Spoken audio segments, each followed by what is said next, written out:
يصفون وسلام على المرسلين والحمد لله رب العالمين. اللهم صل على سيدنا محمد وعلى آل سيدنا محمد وبارك وسلم. اللهم صل على سيدنا محمد وعلى آل سيدنا محمد وبارك وسلم. اللهم صل على سيدنا محمد وعلى آل سيدنا محمد وبارك وسلم.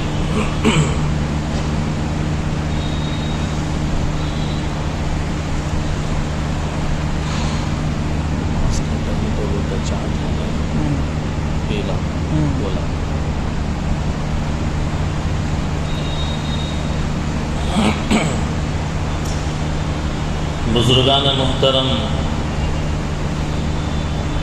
سامعین عالی مقام، عزیزان ذی مرتبت، آج کے جمعے میں جو عنوان منتخب کیا گیا ہے وہ ہے ہم نماز سنت کے مطابق کیسے پڑھیں. نماز تو زمانے سے پڑھتے ہی آئے ہیں، لیکن اس بات میں غور کرنا کہ اس نماز کے اندر کن چیزوں کا لحاظ کرنا ضروری ہے، اس نماز کے اندر کون سی ایسی چیزیں ہیں جس کا لحاظ کرنا ضروری ہے، اس نماز کے اندر کیا چیزیں ہیں کہ جس کا لحاظ کرنا سنت ہے. 2-4 منٹ میں جو نماز ہم پڑھتے ہیں، اس نماز کو شریعت میں وہ مقام جو دیا گیا ہے، کہا گیا وہ دین کا ستون ہے. نماز اچھی تو سب اچھے، نماز اگر خراب تو پھر زندگی بھی ڈاماڈول ہو جائے گی. حالانکہ نماز 2-4 منٹ میں 5-10 منٹ میں ادا کی جاتی ہے. مقصد کیا ہے نماز کا؟ شاعر نے کہا، نہ غرض مجھ کو قیام سے، نہ سکون مجھ کو سجود میں. نہ غرض مجھ کو قیام سے، نہ سکون مجھ کو سجود میں. تیرے نقش پا کی تلاش تھی، جھکا رہا میں نماز میں. آپ اللہ تعالیٰ کی رضا کو حاصل کرنے کے لیے، اللہ کو راضی کرنے کے لیے ہم کھڑے بھی ہوتے ہیں، جھکتے بھی ہیں اور سجدہ بھی کرتے ہیں. رکوع اسی لیے کیا جاتا ہے کہ اللہ راضی ہو. سجدے اسی لیے کیے جاتے ہیں کہ اللہ راضی ہو جائے. یا رب دل مسلم کو وہ زندہ تمنا دے. یا رب دل مسلم کو وہ زندہ تمنا دے، جو قلب کو گرما دے، جو روح کو تڑپا دے.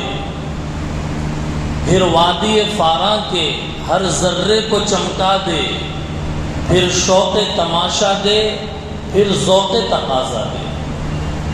نماز وہ روحانی چیز ہے کہ وہ صرف اٹھنا بیٹھنا جیسے جم میں کیا جاتا ہے، وہ نہیں ہے یہ نماز. اسی لیے اللہ سے دعا کرتے رہنا چاہیے کہ اے اللہ، یہ نماز کے اعمال، اٹھنا بیٹھنا میں آپ کے دربار میں کر رہا ہوں، آپ کے حضور میں انجام دے رہا ہوں. اور دعا کرنا چاہیے کہ اے اللہ، تیرے محبوب کی یا رب شباہت لے کے آیا ہوں. شباہت یعنی شکل. تیرے محبوب کی یا رب شباہت لے کے آیا ہوں، حقیقت اس کو تو کر دے، میں صورت لے کے آیا ہوں. حقیقت اس کو تو کر دے، میں صورت لے کے آیا ہوں، نماز کی ایک شکل لے کے آیا ہوں آپ کے در پہ. اس کو محبوب رب حضور علیہ السلام جیسی نماز پڑھا کرتے تھے، اے اللہ حقیقت آپ بنائیے، ہمارے پاس تو بس ایک ڈھانچہ ہے، ایک شکل ہے، ایک صورت ہے. اسی لیے نماز کو جو دین کا پلر کہا گیا، نماز دین کا پلر ہے. جب تک اسے ٹھیک ادا نہیں کیا جائے گا اس وقت تک دین کو قائم نہیں کیا جا سکتا. اگر نماز سنتوں کی غفلت کے ساتھ ادا کی جائے گی تو پھر اس نماز سے روحانیت نہیں مل سکتی.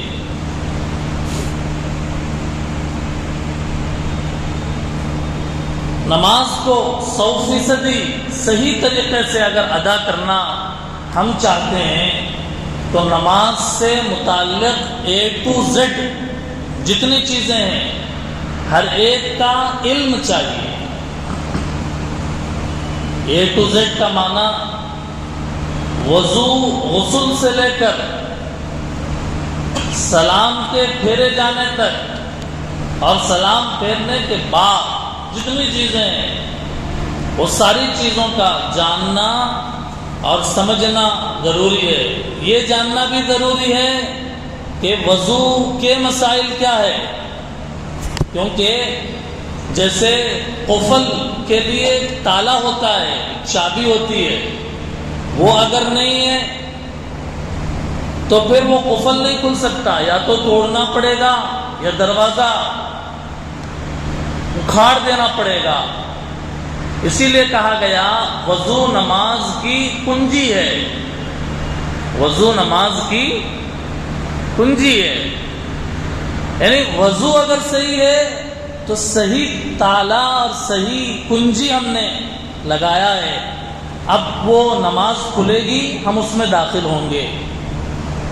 اور اگر کنجی صحیح نہیں ہے، دوسرے تالے کی کنجی لا کے اس میں لگایا، اس کا اس میں لگایا، تو وہ کیسے کھل جائے گی؟ اس لیے وضو کا صحیح ہونا بھی ضروری ہے. سب سے بنیادی چیز وضو کا مطلب یہ ہے کہ آدمی پاک ہو. پاکی دو چیزوں سے، ایک چھوٹی نجاست سے، ایک بڑی نجاست سے. چھوٹی نجاست کا مطلب پیشاب اور بڑی ضرورت، خون، پیپ وغیرہ، یہ جو چیزیں نکلتی ہے جسم سے اس کو چھوٹی گندگی کہتے ہیں.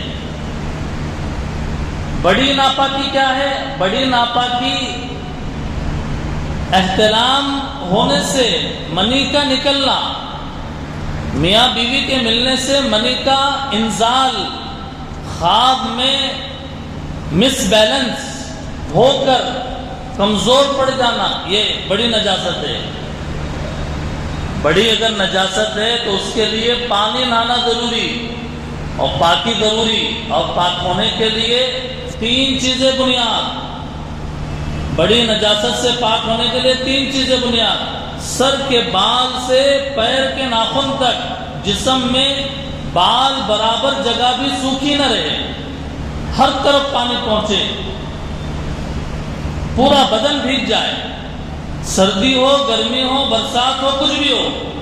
اگر بڑی نجاست میں مبتلا ہوا ہے، جنابت جس کو کہتے ہیں، تو پھر ضروری ہے پورے سر کے بال سے پیر کے ناخن تک دھونا، مرد کے لیے بھی عورت کے لیے بھی، بال ہو یا بال نہ ہو.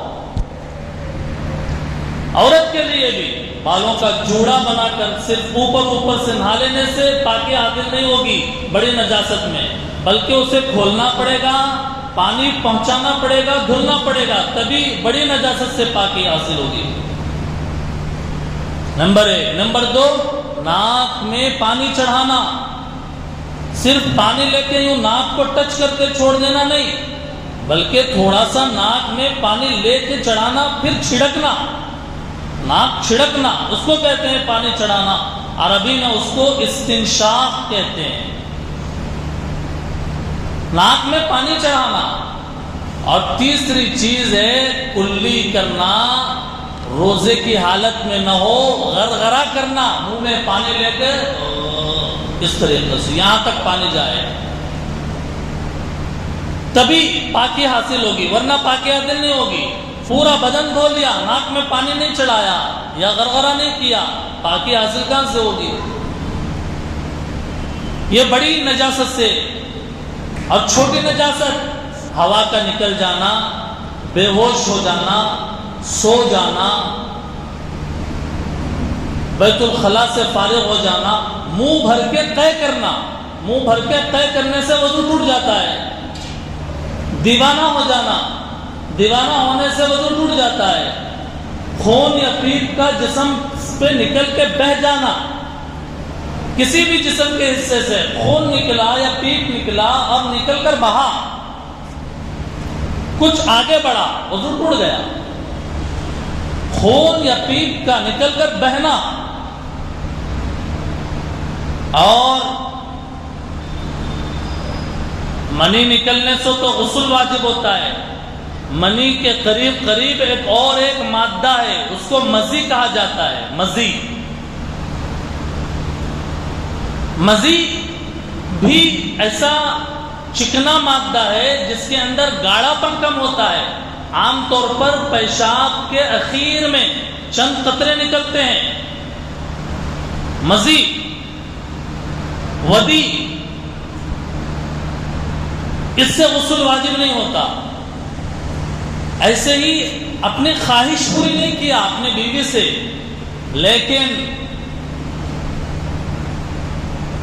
لیکن پیار محبت کی اچھیلیاں جس کو کہتے ہیں وہ کیا، اپنی خواہش پوری نہیں کیا، اس وقت میں بھی ایک مادہ نکلتا ہے پیشاب کے راستے سے، اس کو بھی مزی کہا جاتا ہے۔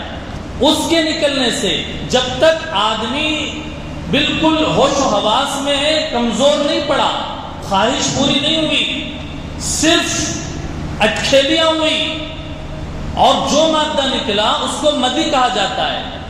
مزی کے اندر گندی بدبو نہیں ہوتی جیسے منی کے اندر بدبو ہوتی ہے۔ منی کے اندر بدبو ہوتی ہے، مزی کے اندر وہ بدبو نہیں ہوتی۔ پتلا پن بھی کم ہوتا ہے، اس کے نکلنے سے غسل واجب نہیں ہوتا۔ لوگ پوچھتے نہیں ہیں، شرماتے ہیں، ہچکچاتے ہیں۔ صحابہ تو نہیں شرماتے تھے۔ میرے پاس وقت نہیں ہے، میں ورنہ بتاتا۔ صحابہ ایسے مسائل، جب ڈھکے چھپے مسائل جو ان کو معلوم نہیں ہوتے تھے، وہ نبی کی بیویوں کے پاس جا کر پوچھتے تھے کہ یہ مسئلہ ہے، آپ بتائیے اس کا کیا حکم ہے۔ آج مرد سے پوچھنے شرماتا ہے، اور شرما شرمی میں پاکی ناپاکی معلوم ہی نہیں ہے۔ نتیجہ یہ کہ جب غسل واجب ہوا پتہ ہی نہیں ہے اس کو غسل واجب ہوا، ناپاک گزر رہا ہے۔ غسل واجب نہیں ہوا لیکن یہ سمجھ کر کے غسل واجب ہوا، وہ خواہ غسل کرتا چلا جا رہا ہے۔ ان اللہ لا یستحی ان یضرب مثلا ما بعوضہ فما فوقہا۔ اللہ نے حق بات بیان کرنے سے قرآن میں شرم محسوس نہیں کی۔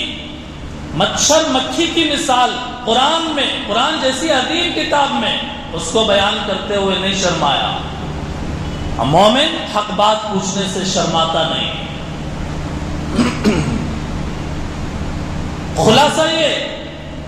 خلاصہ یہ ہے کہ چھوٹی نجاست ہو یا بڑی نجاست ہو، اس سے پاکی ضروری ہے۔ وضو تو سبھی کرتے ہیں، لیکن کچھ چیزیں وضو کرتے ہوئے لوگ کرنا چھوڑ دیتے ہیں، جس کی وجہ سے وضو 100% نہیں ہوتا، اس کے ثواب میں کمی رہ جاتی ہے۔ کیا؟ نمبر 1، مسواک نہیں کرتے۔ وضو کرتے ہوئے مسواک کرنا بھی وضو کی سنت ہے، مسواک کرنا چاہیے، مسواک چھوڑ دیتے ہیں۔ ایسے ہی پانی لے کر داڑھی کو لگا لیتے ہیں، یا بھگا لیتے ہیں لیکن داڑھی کا خلال نہیں کرتے، داڑھی کا خلال نہیں کرتے، انگلیاں ڈال کر پانی پہنچانا وہ نہیں کرتے، یہ بھی سنت ہے داڑھی کا خلال۔ ہاتھوں اور پیروں کی انگلیوں میں خلال یہ نہیں کرتے، یہ چھوڑ دیتے ہیں۔ حالانکہ وضو کرتے ہوئے یہ بھی کرنا چاہیے، وضو کرتے ہوئے نل کھلا چھوڑ دیتے ہیں، بے تحاشا پانی بہنے لگتا ہے، پانی کا اسراف کرتے ہیں وضو کرتے ہوئے، جس سے وضو کے ثواب میں کمی ہو جاتی ہے۔ اگر آپ لگاتار وضو کر رہے ہیں کھلا رہنے دیجئے۔ جیسے سر کا مسح کرنا ہے، ہاتھ دھو لیے، اب سر کا مسح کرنا ہے، نل کھلا ہوا ہے، اب یوں لے لیا پانی، اب ایسے ایسے ایسے کرنے تک نل وہ بہتا جا رہا ہے پانی، یہ اسراف ہے۔ وضو کے اندر پانی کم خرچ کرنا چاہیے۔ ایسے ہی ناک میں پانی چڑھانا، بائیں ہاتھ سے ناک صاف کرنا، یہ بھی ضروری ہے۔ ہر عضو کو 3 بار دھونا سنت ہے۔ چہرہ آپ دھو رہے ہیں 3 بار دھونا سنت ہے۔ ہاتھ کوہنی تک دھو رہے ہیں 3 بار پانی سے دھونا سنت ہے۔ اب وہ یاد رہتا ہے نہیں رہتا، یا وضو کرتے ہوئے باتوں میں ایسے لگ جاتے ہیں کہ 3 بار ہوا، 4 بار ہوا، 1 بار ہوا، پانی پہنچ گیا تو بس سنت کا لحاظ جس کو کہا گیا، ہر عضو کو 3 بار دھونا اور 1 بار پورے سر کا مسح کرنا ضروری ہے۔ وضو کرتے ہوئے ایک عام چیز جو دیکھنے میں آتی ہے، دنیاوی باتیں کرتے ہیں، وضو بھی کر رہے ہیں، وضو خانے میں بیٹھے اور دنیاوی باتیں بھی کر رہے ہیں۔ وضو کے درمیان دنیاوی باتیں کرنا مکروہ ہے، اس سے ثواب کم ہو جاتا ہے۔ وضو تو ہو جائے گا آپ کا، لیکن دنیاوی باتیں کرنا یہ مکروہ ہے، ثواب کم ہو جائے گا۔ ایسے ہی پانی ہاتھ میں لے کر چہرے پر مارنا، کچھ نوجوان کرتے ہیں، پانی ہاتھ میں لیا یوں چہرے پہ مارا، گرمی بہت سخت پڑ رہی ہے، یوں مارا، تھوڑا سا اچھا لگتا ہے انہیں۔ وضو کے اندر پانی کو زور سے منہ پر پٹکنا نہیں چاہیے۔ اب غسل کے اندر بھی عام طور پہ یہ ہوتا ہے، گئے کپڑے نکال لیا، دم دم دم ڈال لیا، حالانکہ پہلے دونوں ہاتھ گٹوں تک دھونا ہے، سنت ہے پانی نہانے کے اندر دونوں ہاتھ پہلے 2 گٹوں تک دھوئیں۔ نجاست اگر جسم پہ لگی ہوئی ہے، جیسے منی کے قطرے وغیرہ، پہلے اس کو دھوئیں، یا پیشاب لگا ہوا ہے اس کو پہلے دھوئیں۔ اس کو دھوئے بغیر اگر پانی ڈالیں گے، مثال کے طور پہ یہاں گھٹنے کے اوپر ناپاکی لگی ہوئی ہے، پانی ڈال لیا، وہ بہہ کر نیچے کا پورا حصہ گندا ہو گیا۔ اس لیے کہا پہلے گٹے دھو تاکہ ہاتھ صاف ہو جائے، پھر اس کے بعد جہاں پہ ناپاکی گندگی لگی ہوئی ہے اس کو دھو، اور اس کپڑے کو اتارو جس کپڑے کے اندر ناپاکی لگی ہوئی ہے۔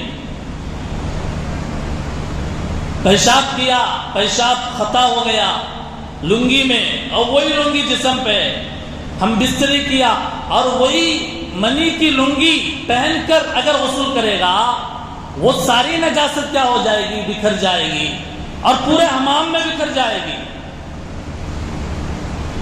تو پہلے گندگی کو دھونا چاہیے، ناپاکی کو دھونا چاہیے، اس کے بعد وضو کرنا چاہیے۔ کون ہے جو پانی نہانے سے پہلے وضو کرتا ہو؟ جیسے نماز کا وضو ہوتا ہے ویسے وضو کرنا پانی نہانے سے پہلے سنت ہے، فقہ کی کتابوں میں ہے یہ ساری چیزیں۔ اب یہ پاکی اس طریقے سے غسل سے پاکی، غسل میں پاکی، وضو میں پاکی حاصل ہو گئی۔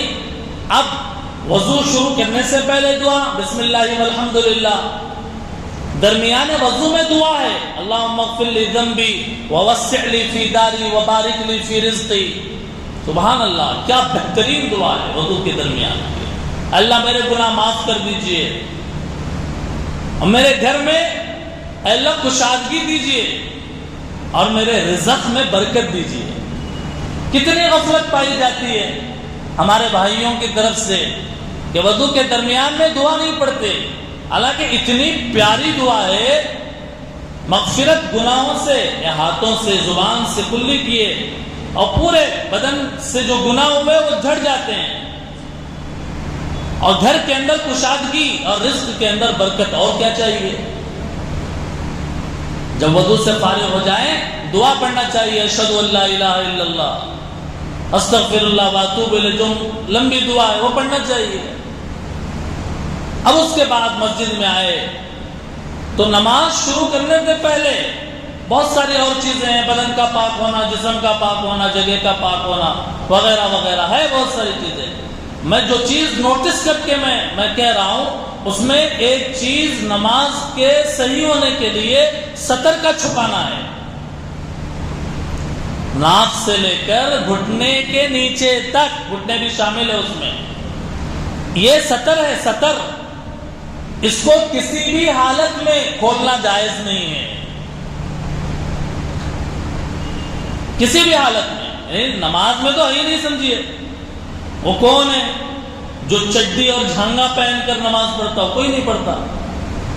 ناک سے لے کر گھٹنے کے نیچے تک اتنا حصہ سطر ہے، اس کا ہمیشہ چھپا رہنا ضروری ہے، مسجد میں ہو، گھر میں ہو، واکنگ پہ جا رہے ہوں یا سو رہے ہوں، نائٹ پینٹ پہن رہے ہوں، گھٹنے سے اوپر کا حصہ اپنے علاوہ اور اپنے بیوی کے علاوہ کسی کو دکھانا، اور کسی کے سامنے، کسی ماں باپ کے سامنے، کسی بھائی اور دوست اور فرینڈ کے سامنے جائز نہیں ہے۔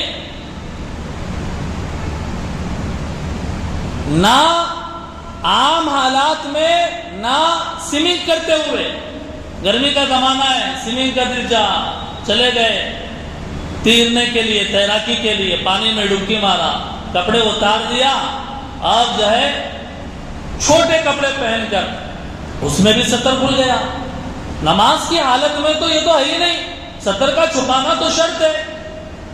مصیبت یہ ہوتی ہے کہ جب نماز کی حالت میں پینٹ شرٹ پہن کے آئے اور جو ہے ماشاءاللہ اچھے ریڈی ہو کے آئے، نماز شروع کیا، پینٹ اتنا ٹائٹ ہے کہ جب رکوع میں یا سجدے میں گئے تو وہ سرک گیا، اور بہت ساری مرتبہ ایسا ہوتا ہے کہ جو حصہ انتہائی چھپانے کا ہے وہ حصہ ظاہر ہو گیا۔ سطر اگر نماز میں کھل جائے نماز ٹوٹ جاتی ہے، نماز فاسد، نماز نہیں ہوتی۔ پھر قیام کی حالت میں تو برابر ہے، اور رکوع کی حالت میں بھی مانو برابر ہے، لیکن سجدے میں جب گئے تو پینٹ سرکا اور پیچھے کا حصہ ظاہر ہو گیا، کئی مرتبہ ہوتا ہے۔ اب بہت سارے یہاں پر رک کر یہ بھی سمجھ لیجئے، بہت سارے کبھی انجانے میں نظر پڑ جاتی ہے، کچھ لوگ یہ سمجھتے ہیں کہ ایسے نظر پڑنے سے ہمارا وضو ٹوٹ جائے گا، نہیں ٹوٹے گا اس سے وضو آپ کا۔ دوسرا غلطی کر رہا ہے، دوسرا اپنے سطر کا خیال نہیں کر رہا ہے، آپ کی نظر انجانے میں پڑی ہے، اس سے وضو نہیں ٹوٹا کرتا۔ بلی سامنے سے گزر گئی وضو ٹوٹ گیا، بیل گزر گیا وضو ٹوٹ گیا، نہیں، گوبر دیکھ لیا وضو ٹوٹ گیا، دیکھنے سے کیسے ٹوٹے گا؟ لیکن اس کے لیے ضروری ہے کہ نماز کی حالت میں اپنے سطر کو چھپانے کا اہتمام کرنا چاہیے۔ کپڑا اتنا ٹائٹ نہیں ہونا چاہیے کہ جس سے جب سجدے میں جائیں تو پیچھے کوئی حصہ کھلا رہ جائے اور دوسرے کی نظر پڑے اور شرمندہ ہونا پڑے۔ یہ ایک چیز، قبلے کی طرف رخ کرنا آپ کو معلوم ہے، جنگل میں ہے، قبلہ نہیں معلوم ہے، گاڑی روک کر دیکھیے سورج کدھر سے نکلا، کدھر ڈوب رہا ہے، جدھر سورج ڈوبتا ہے اس جانب قبلہ ہے ہندوستان میں، جدھر سورج ڈوبتا ہے، یہ تو پتہ چل جائے گا۔ دن کے وقت میں اگر آسمان صاف ہو اور سورج نکلا ہوا، سورج کدھر سے نکل رہا ہے کدھر ڈھل رہا ہے یہ دیکھ لے تو فیصلہ ہو جائے گا. مثال کے طور پہ ادھر ڈھل رہا ہے تو ادھر قبلہ ہوگا. آپ جنگل میں کہیں بھی ہوں، آپ کے پاس وہ نہ ہو قبلے کو بتانے والا آلہ، میپ بتانے والی کوئی چیز نہیں ہے، نیٹ ورک نہیں ہے، کوئی بتانے والا نہیں ہے، آپ اس طریقے سے غور کر کے اپنے قبلے کا رخ صحیح کر سکتے ہیں. نماز کے صحیح ہونے کے لیے ضروری ہے اوقات کا علم. نماز کے اوقات کا علم ضروری ہے. نماز کے اوقات کا علم ضروری ہے. صورتحال یہ ہے کہ نماز کے اوقات یا تو موبائل کے ایپ سے دیکھے جاتے ہیں یا پرنٹڈ کسی چسپاں کیے ہوئے پیپر سے دیکھے جاتے ہیں. لیکن شریعت کیا کہتی ہے نماز کے اوقات کے بارے میں؟ کوئی ٹائم جو فکس ہوتا ہے وہ کیوں ہوتا ہے فکس؟ وہ کس وجہ سے ہوتا ہے؟ احادیث کے اندر ہے. اللہ کے نبی علیہ السلام نے فرمایا حضرت جبریل علیہ السلام 2 دن آئے. پہلے دن آئے اور دوسرے دن آئے. ایک دن ابتدا میں نماز کے ٹائم کے سٹارٹنگ میں آ کر نماز پڑھائی اور دوسرے دن جب آئے تو اینڈنگ میں پڑھائی اور پھر بتایا آپ کی امت کے لیے نماز کا جو ٹائم ہے ان 2 وقتوں کے درمیان میں ہے. یہ ابتدا ہے اور یہ انتہا ہے، اس کے درمیان میں نماز پڑھنا ہے.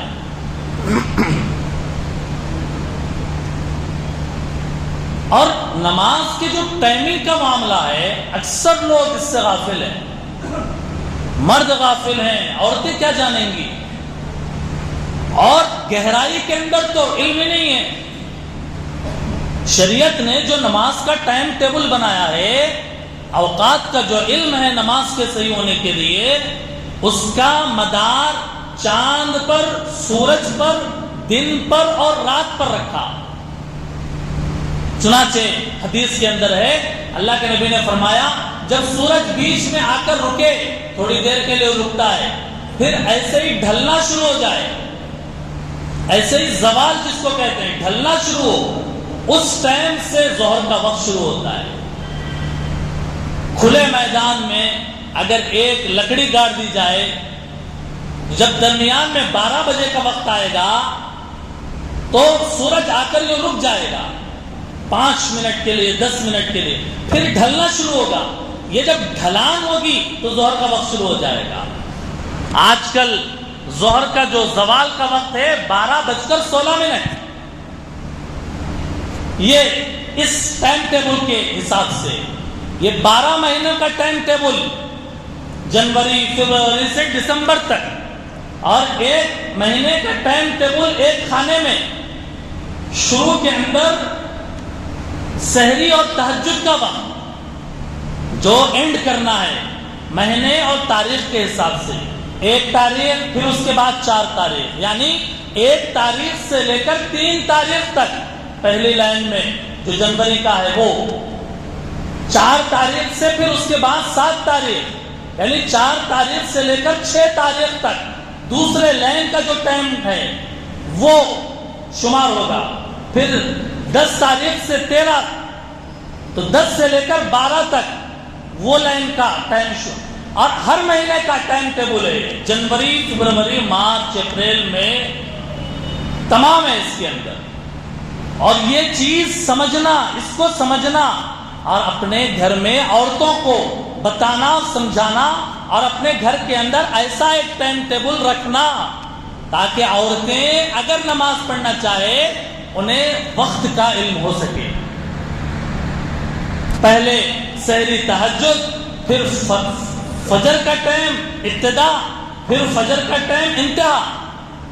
فجر کا ٹائم ابتدا جیسے 4:15 پر، آج کے دن فجر کی نماز کا جو ٹائم شروع ہوتا ہے 4:15 تک سے، اور ختم کب ہوتا ہے 5:29 پر فجر کا ٹائم ختم ہوتا ہے.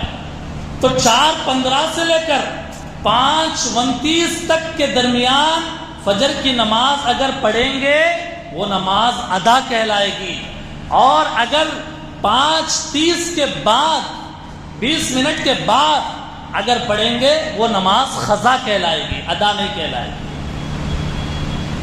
اس کے بعد ظہر کا وقت شروع ہوتا ہے، ظہر کے وقت سے عصر کا وقت جب شروع ہوگا، عصر کے وقت شروع ہونے تک ظہر کا نماز کا وقت ہوتا ہے۔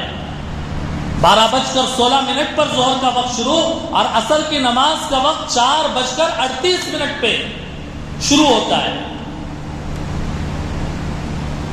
لیکن بلا عذر کے ظہر کی نماز کو اخیر تک ٹال کر پڑھنا منع ہے، اور نماز سے غفلت کی علامت ہے۔ عصر کا وقت 4:29 پہ اگر شروع ہوا تو یہ کب تک رہتا ہے؟ مغرب کا وقت شروع ہونے تک رہتا ہے۔ مغرب کا وقت شروع ہوتا ہے 6:43 پر، 6:43۔ عصر کی نماز اس وقت تک پڑھ سکتے ہیں۔ عصر کی نماز پڑھنے کے بعد نفل نماز مکروہ ہے، اور سورج غروب ہونے سے پہلے جب سورج پیرا پڑ جائے اس وقت میں بھی عام نمازیں پڑھنا منع ہے، لیکن اس دن کی عصر کی نماز اگر پڑھنا چاہے پڑھا جا سکتا ہے۔ مغرب کا وقت گھنٹہ سوا گھنٹے کا ہوتا ہے، زیادہ نہیں ہوتا۔ 6:43 سے 6:43 سے اگر وقت مغرب کی اذان ہو رہی ہے تو آج کے ٹائم کے حساب سے عشاء کا جو ٹائم شروع ہو رہا ہے 7:58، 6:43 سے 7:58 سے پہلے تک مغرب کی نماز پڑھی جا سکتی ہے۔ جیسے ہی عشاء کا وقت شروع ہو جائے پھر مغرب کی نماز قضا ہو جاتی ہے۔ یہ جو ابتدا اور انتہا، سٹارٹنگ اور اینڈنگ جو اس ٹائم ٹیبل میں بتایا گیا اور جس کی رہنمائی حدیث میں کی گئی ہے، اس کی گہرائی، اور جو رسول اللہ صلی اللہ علیہ وسلم نے آسمان کی جو علامتیں بتائی، صبح صادق کی، صبح کاذب کی، طلوع آفتاب کی، زوال شمس کی، استواء نہار کی، غروب آفتاب کی، اصفرار شمس کی، سایہ اصلی کی، اور مغرب کے وقت کے بارے میں شفق کو جو علامت بتایا آسمان کے اوپر، اس کو سمجھنا ہر مسلمان کے لیے ضروری ہے۔ انشاءاللہ اور بھی بہت سارے امور نماز کے اوقات کے بارے میں بھی اور خود نماز کے بارے میں باقی ہیں۔ حیات رہی یار زندہ سلامت باقی تو انشاءاللہ آئندہ جمعہ اس کو بیان کیا جائے گا۔ اللہ تعالیٰ سے دعا ہے کہ اللہ تعالیٰ تمام مسائل کو سمجھنے کی اور عمل کرنے کی توفیق عطا فرمائے۔ وآخر دعوانا ان الحمد للہ رب العالمین۔